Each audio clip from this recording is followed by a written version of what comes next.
మీకంటే ఆంధ్రోళ్ళు నయం కదా, ఆంధ్రోళ్ళే నయం కదా మీకంటే. ఆంధ్రోళ్ళని అర్థం చేసుకొని పోయిరు. కానీ మార్వాడోళ్ళని ఒక్కరిని ఒక మాట అంటే వాళ్ళందరూ ఐక్యంగా వచ్చి గుంపుకే వచ్చి అట్టెట్ట అంటారు అని వాళ్ళు అడిగితే అవును వాళ్ళు మార్వాడోళ్ళు అన్నదే బరాబర్గా కరెక్టు, తెలంగాణ వాళ్ళదే తప్పని దీనిపైన ఒక రాజకీయం పూసుకొచ్చిరంటే మీరు ఎంత పెద్ద మొగోళ్ళు చెప్పురు. ఇక మీరు రాజకీయ నాయకులు, కాంగ్రెస్ పార్టీ అధ్యక్షుడు అయితేంది, బండి సంజయ్ అయితేంది, అమ్మ మాధవిలత గారు ఈ రోహింగ్యాలు అంటారు కదా, రోహింగ్యాలని మరి ఎవరు రమ్మన్నాడు? వీళ్ళు తీసుకొచ్చిరా, తెలంగాణ వాసులు తీసుకొచ్చిరా?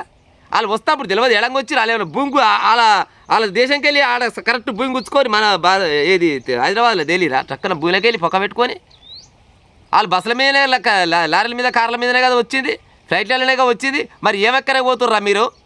ఎందుకు వచ్చిర్రా మీరు అని ఎందుకు అడగలేదు? మరి వచ్చిర్రు అయిపోయింది. మరి ఎందుకు పోతలేరురా మీరు అని ఎందుకు అడతలేరు రాజాసింగ్ సారు? నువ్వు హిందువుల గురించి కొట్లాడతావు, ఓకే, మేము హిందువులమే, దాదాపుగా ఎక్కువ తెలంగాణ మొత్తంలో ఎక్కువ ఉన్నది హిందువులే, భారతదేశం మొత్తంలో ఉన్నది హిందువులే. మరి హిందువులకే కదా ఇప్పుడు ఈ వ్యాపారస్తులంతా హిందువులే కదా, హిందువులకు అన్యాయం జరుగుతుంది. మరి ఎందుకు మాట్లాడరు? మరి హిందువులకు అన్యాయం జరుగుతుందని ఒక పార్టీ అంటే ఆయన పార్టీ స్వార్థం కోసం అంటుండేమో అనుకుందాం. కానీ వ్యాపారస్తులే బయటకు వచ్చి మార్వాడోళ్ళ వల్ల మా వ్యాపారాలు నాశనం అవుతున్నాయని వాళ్ళంతలో వాళ్ళే చెప్తుంటే అయినా కూడా మార్వాడోళ్ళకే మీరు తరాజ పట్టుకొని జోకుతారంటే మిమ్మల్ని ఏమనాలి? ఇక